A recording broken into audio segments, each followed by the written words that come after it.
문재인 대통령과 윤석열 당선인이 우여곡절 끝에 오늘 저녁에 청와대에서 회동을 하죠.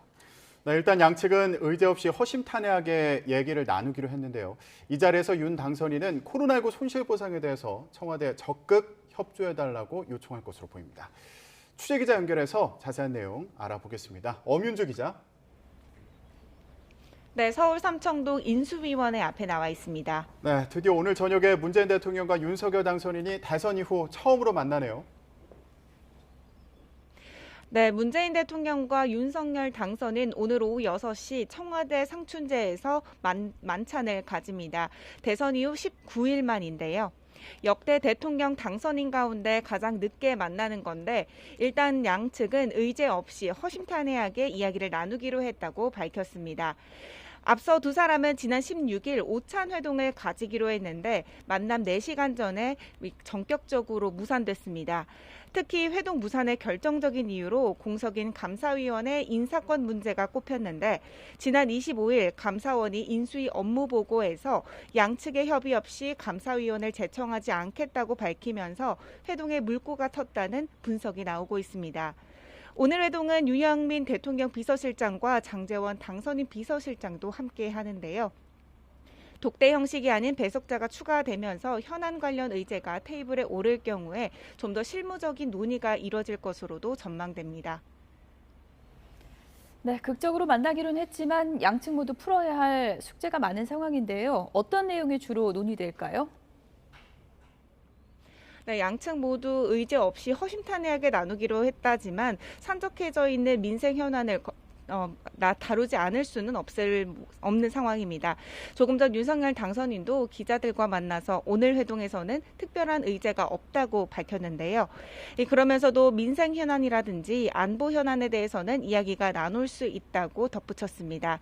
김은혜 당선인 대변인도 오전 브리핑에서 코로나로 고통받는 국민들과 힘이 될 수 있는 방안을 얘기하면서 대화가 이뤄질 것으로 전망한다고 말했는데요.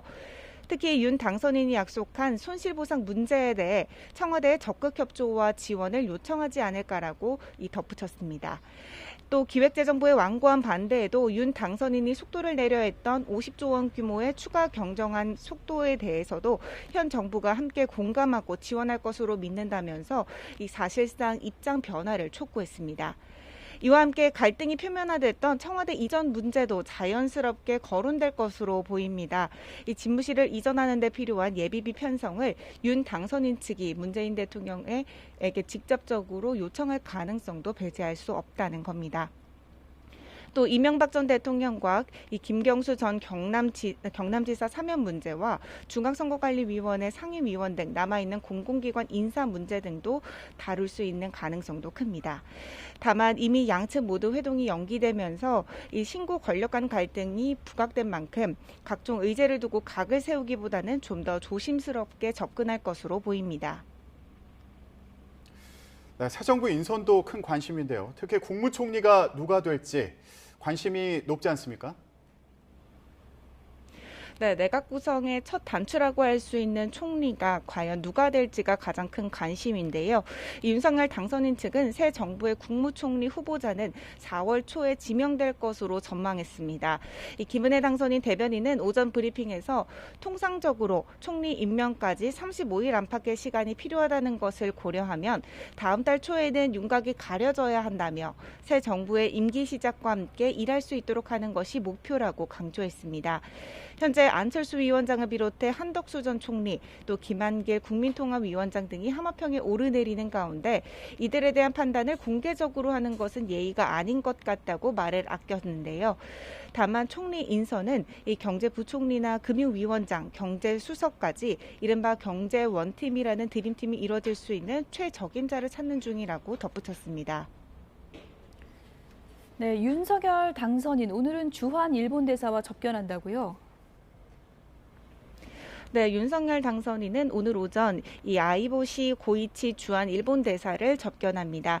당초 지난 17일 아이보시 대상의 예방을 받을 예정이었는데 아이보시 대사의 코로나19 확진으로 일정이 연기됐다가 다시 잡힌 건데요. 이번 접견에서는 한일 관계에 대한 두 하는 관계에 대한 의견 교환이 주로 이뤄질 것으로 보입니다. 앞서 윤 당선인은 지난 11일 기시다 후미오 총리와의 통화에서 취임 후 한미일 3국의 한반도 사안 관련 공조를 더욱 강화해 나가길 기대한다며 공감대를 형성한 바 있는데요. 이런 가운데 인수위원회는 오늘도 6개 분과를 가동해 국세청과 국정원, 질병관리청과 문화체육관광부 등으로부터 업무 보고를 받습니다. 내일까지 업무 보고를 받고 다음 달 초에 1차 정부 조직 개편안을 만들 계획인데요. 이에 따라 이르면 이번 주부터는 윤석열 정부의 이 외관과 정책 방향이 본격적인 윤곽이 드러날 것으로 보입니다. 다만 정부 조직 개편안이 국회에서 통과되기 위해서는 172석을 차지한 민주당의 협조가 필수적이기 때문에 순탄하지만은 않을 전망입니다. 지금까지 서울 삼청동 인수위원회에서 YTN 엄윤주입니다.